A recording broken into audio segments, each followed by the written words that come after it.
एक बार फिर से हमारे यूट्यूब चैनल में आपका बहुत बहुत स्वागत है। तो बोर्ड एग्ज़ाम 2021 बहुत सारे बोर्ड का बहुत नज़दीक डेट आ गया और कल से बिहार बोर्ड का स्टार्ट होने वाला है।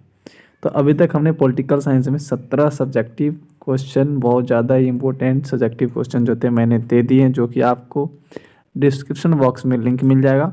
और अभी से हम 7, 8, 10 क्वेश्चन और देखेंगे एक दो वीडियो में। तो आई थिंक इससे ज़्यादा आपको हेल्पफुल मिल होगी एग्ज़ाम में क्वेश्चन राइटिंग करने में, सब्जेक्टिव क्वेश्चन में, क्योंकि ऑब्जेक्टिव क्वेश्चन बच्चे को बुक से भी प्रोवाइड हो जाती है। सब्जेक्टिव लिखना कैसे है, क्या लिखना है, तो थोड़ा उसमें प्रॉब्लम होता है। इसीलिए मैंने सब्जेक्टिव क्वेश्चन पहले चूज़ किया कि सब्जेक्टिव क्वेश्चन आप लोग को कंप्लीट करा दूँ। तो अभी तक हमने 17 क्वेश्चन कर लिया, अब 18 नंबर क्वेश्चन देखेंगे। तो चलते हैं 18 नंबर क्वेश्चन पे, क्वेश्चन को समझने की कोशिश करेंगे। क्वेश्चन नंबर 18 रटने से कोई भी फ़ायदा नहीं होने वाला है, क्योंकि एग्ज़ाम बहुत ज़्यादा नज़दीक है। समस्या वो चीज़ जो है बहुत ज़्यादा तक दिन तक आपको याद रहता है, तो आप आराम से लिख सकते हो। पहले समझने की कोशिश करें, उसके बाद लिखेंगे। तो गुटनिरपेक्ष देशों में शामिल अधिकांश देश, जितने भी देश गुटनिरपेक्ष में थे, उन्हें अल्पविकसित कहा गया है। तो यहाँ से आपको ऑब्जेक्टिव भी निकल रहा है कि विकसित देश किसे कहा गया है, गुटनिरपेक्ष देशों में शामिल अधिकांश देशों को। तो पूछा जाएगा कि गुटनिरपेक्ष देशों में शामिल अधिकांश देशों को क्या कहा गया है, तो क्या हो सकता है, अल्पविकसित देश कहा गया है। ठीक है, तो निम्नलिखित कारणों से गुटनिरपेक्ष देशों में शामिल अधिकांश देशों को यहाँ पे अल्प छूट गया है, तो आप यहाँ पे अल्प लगा देंगे।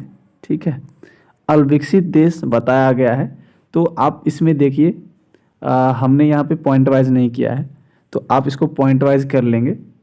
ठीक है, तो गुटनिरपेक्ष आंदोलन में शामिल देशों को अल्पविकसित देशों का दर्जा मिला था। इन देशों के सामने मुख्य चुनौतियां आर्थिक रूप से ज़्यादा विकास करने तथा अपनी जनता को गरीबी से उभारने की थी। ये आपका पॉइंट हो गया अलग। अब यहाँ से एक अलग पॉइंट, नव स्वतंत्र देशों की आज़ादी के लिहाज से भी आर्थिक विकास महत्वपूर्ण था। ठीक है, ये पॉइंट हो गया। फिर यहाँ से अलग, बगैर टिकाऊ विकास के कोई देश सही मायने में आज़ाद नहीं रह सकता।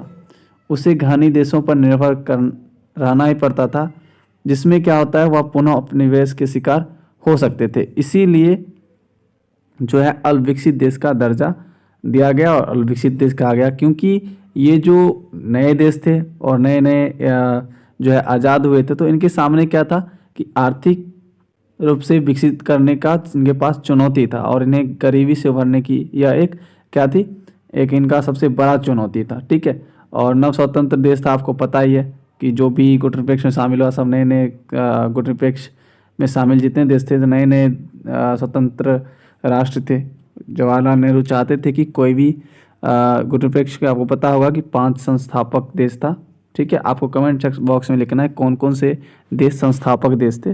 ठीक है, तो उसमें से एक थे भारत के पंडित जवाहरलाल नेहरू, जो कभी नहीं चाहते थे कि अल्पविकसित जो भी नव स्वतंत्र देश है वह किसी भी गुट में शामिल हो। कि आपको पता होगा शीत युद्ध के बाद जो स्टार्ट हो गई थी, द्वितीय विश्व युद्ध के बाद जो शीत युद्ध स्टार्ट हो गई थी, उसमें 2 पावर ब्लॉक आ गए थे, 2 महाशक्तियाँ आ गई थी।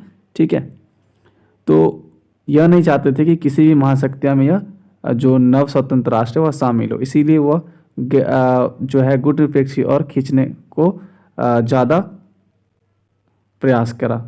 ठीक है, तो क्वेश्चन नंबर 19, क्वेश्चन नंबर 19 से पहले हम इसको इरेज कर लेते हैं। इसे मान ली 3 ही क्वेश्चन देखेंगे। क्वेश्चन नंबर 19 है कि जो वैश्वीकरण है उससे क्या आप समझते हैं, आप क्या अभिप्राय है। तो वैश्वीकरण विश्व के एक हिस्से से दूसरे हिस्सों में विचारों का पहुंचना, पूंजी का एक से दूसरे जगह पर पहुंचना, वस्तुओं का एक देश से दूसरे देशों में पहुंचना, और उनका व्यापार तथा बेहतर आजीविका की तलाश में दुनिया के विभिन्न हिस्सों में लोगों का आवाजाही जो होता है उसे ही वैश्वीकरण कहते हैं। यानी मैनली रूप से शॉर्ट में याद करें तो विचारों, पूंजी, वस्तु और आदमी का जो आवाजाही होता है एक देश से दूसरे देशों में, उससे ही वैश्वीकरण कहते हैं। तो किस तरह लिखना है, ताकि अगर मान लो कि सिंगल मार्क्स का है तो ऐसे लिख देंगे, विश्व के एक हिस्से से दूसरे हिस्सों में विचार, पूंजी, वस्तु और व्यापार एवं बेहतर आजीविका की तलाश में दुनिया के विभिन्न हिस्सों में लोगों का आवाजाही, वैश्वीकरण। अगर दो में पूछेगा तो इसलिए मैंने ये लंबा कर दिया है, ठीक है, कि वैश्वीकरण एक हिस्से से दूसरे हिस्सों में विचारों का पहुंचना। देखो ये अलग कर दिया मैंने, पूंजी का एक से दूसरे जगह जाना, वस्तुओं का कई देशों में पहुंचना और उसका व्यापार तथा बेहतर आजीविका की तलाश में दुनिया के विभिन्न हिस्सों में लोगों का आवाजाही वैश्वीकरण कहलाता है। ठीक है, दो में पूछेगा तब इतना लिखना है। ठीक है, क्वेश्चन नंबर 20 और इस वीडियो का लास्ट, बहुत छोटा छोटा वीडियो होगा। क्वेश्चन नंबर 20 कि रियो सम्मेलन की सिफारिशों को किस नाम से जाना जाता है? तो आपको पता होगा रियो सम्मेलन जो हुआ था 1992 में हुआ था और इसे एजेंडा 21 भी कहा जाता है। ठीक है, इसमें जो सिफारिश रखा गया था एजेंडा 21 पर्यावरण से संबंधित।